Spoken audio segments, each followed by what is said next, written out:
just amazing to see how something as simple as fry bread has really grown in popularity. We meet Annette Lucci as she shares how even the simplest ingredients can have a big impact. And cyclist Simeon Gibson wheeled his life around, beating diabetes and biking countless miles all the way to the National Senior Games. As long as I can ride that bike and it's in me to still do it, I'll continue doing it.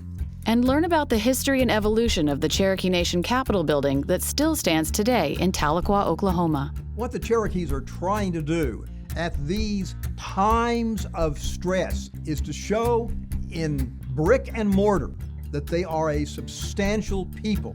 Plus, Julie Erb Alvarez's career in public health has taken her all over the world, from Black Gum, Oklahoma to Washington, D.C., and to the Republic of Palau.